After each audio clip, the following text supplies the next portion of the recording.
ഒത്തിരി കാര്യമല്ലേ. കാരണം അബ്ദുൽ കലാം സാറിനെ ആയിട്ട് വളരെ ക്ലോസ് ആയിട്ട് വർക്ക് ചെയ്യാൻ ഞാൻ ഒരു മോർ ദാൻ 10 ടൈംസ് എങ്കിലും എനിക്ക് അദ്ദേഹമായിട്ട് ഇൻട്രാക്ട് ചെയ്യാൻ പറ്റിയിട്ടുണ്ട്. എനിക്ക് കൃത്യമായിട്ട് പറഞ്ഞാൽ 11 വട്ടം എനിക്ക് അദ്ദേഹത്തെ മീറ്റ് ചെയ്യാൻ പറ്റിയിട്ടുണ്ട്.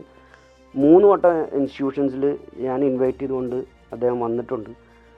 അപ്പം എനിക്ക് വളരെ ക്ലോസ് ആയിട്ട് വർക്ക് ചെയ്യാൻ ഒരു വട്ടം എൻ്റെ ഇൻസ്റ്റിറ്റ്യൂഷനാണെന്ന് ധരിച്ചിട്ട് പോലും അദ്ദേഹം വേറൊരു ഇൻസ്റ്റിറ്റ്യൂഷനിൽ എൻ്റെ സെയിം നെയിമുള്ള വേറൊരു ഇൻസ്റ്റിറ്റ്യൂഷനിൽ അറിയാതെ പോയിട്ട് അവിടെ ഇരുന്ന് ആ സ്റ്റേജിൽ ഇരുന്നിട്ട് അദ്ദേഹം മനസ്സിലാക്കുകയാണ് ഞാനല്ല കാരണം എൻ്റെ സെയിം നെയിമിലാണ്, എൻ്റെ സെയിം അടുത്ത് കോമൺ നെയിമാണ്, സെയിം ചെയർമാൻ.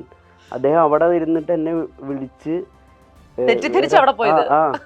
ഞാൻ ഇൻവൈറ്റ് ചെയ്തതാണ്, പക്ഷെ ഇൻവിറ്റേഷൻ അവിടെ നിന്ന് ഉണ്ടായിരുന്നു, അതുകൊണ്ട് മാറിപ്പോയി. അങ്ങനെ എന്നെ വിളിച്ച് രാജഭവനിൽ പോയി എന്നെ കണ്ട് അദ്ദേഹം അവസാനമായിട്ട് ആ പ്രാവശ്യമാണ് അവസാനമായിട്ട് എൻ്റെ കോളേജിൽ വന്ന്. അത് കഴിഞ്ഞിട്ടാണ് ഒരു 45 ശേഷം മരിച്ചു. പക്ഷേ ഞാൻ പറഞ്ഞത് എനിക്ക് അദ്ദേഹത്തിൻ്റെ ലൈഫ്, അദ്ദേഹം എനിക്ക് തോന്നുന്നു ഇനി ഇതിന് ശേഷം അങ്ങനെ ഒരാളുണ്ടാവുക എന്ന് എനിക്കറിയത്തില്ല. അത് കാരണം ഇന്ത്യ ഒട്ടാകെ നടന്ന് യാത്ര ചെയ്ത് പിള്ളേരെയൊക്കെ എൻഗേജ് ചെയ്ത് മോട്ടിവേറ്റ് ചെയ്ത് ഒരുപാട് നന്നായി അതിനുവേണ്ടി വർക്ക് ചെയ്തിട്ടുണ്ട്.